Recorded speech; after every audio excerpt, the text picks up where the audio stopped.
Inna fil jannati baban yuqalu Rayyan, kita bersiap di surga nanti ada satu pintu namanya Ar-Rayyan, hanya akan masuk orang-orang puasa.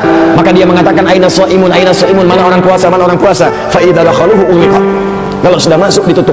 Jadi kalau rajin tahajud tapi jarang puasa atau nggak pernah puasa rutin seperti yang as-shaimun ini, maka dia nggak bisa masuk lewat pintu tadi.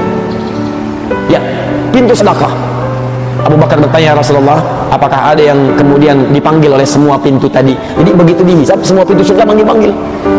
Masya Allah, Asep, soim, mutahajid, hei ahli tahajud, Pak Asep, ahli tahajud, ahli puasa, ahli sedekah, manggil semua. Sampai bingung mau masuk yang mana sih? Tapi ada satu yang paling dahsyat, yang ketika masuk surga itu diberikan perhiasan dulu untuk dibedakan dengan pengamal-pengamal yang lain.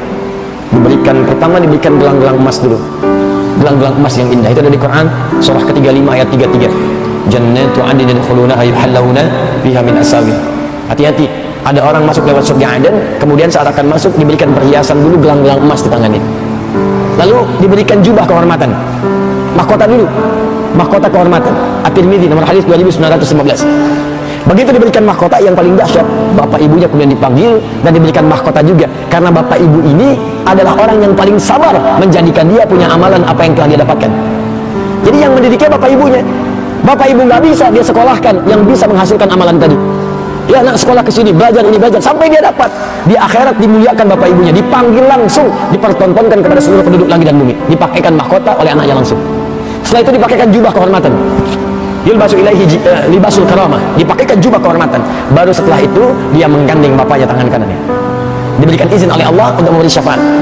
Bapaknya yang soleh gandeng, ibunya yang solehah gandeng, istrinya ikut, suaminya kalau dia perempuan ikut, dan yang hebat anak cucunya di belakang ikut, satu keluarga besar. Itu ayatnya ada di Quran surah ke-13 ayat 23 sampai 24. Jannatu 'adnin yadkhulunaha, ada orang masuk nanti di semua pintu surga lewat surga Aden. Wa man salaha min abaihim, bukan masuk sendirian, dia memimpin menggandeng bapak ibunya, wa azwajihim, membawa pasangannya, wa dzurriyyatihim, membawa keluarga besarnya, anak cucunya, wal malaikatu yadkhuluna 'alaihim min kulli babin, dan malaikat menyambut mereka, masuk pada mereka, menyambut di setiap pintu surga. Jadi mereka dipadukan masuk ke setiap pintu surga. Disambut malaikat, salamun alaikum bima sabartum, selamat kalian sabar saat di dunia melakukan amalan ini. Fa ni'ma uqbad dar, silahkan nikmati surga yang telah kami siapkan, tempat yang tidak pernah dilihat, didengar kisahnya dengan benar ataupun kemudian dilamunkan tidak seperti itu, silahkan nikmati. Siapa orang ini? Di antaranya adalah ahli Al-Quran. Dialah ahli Quran.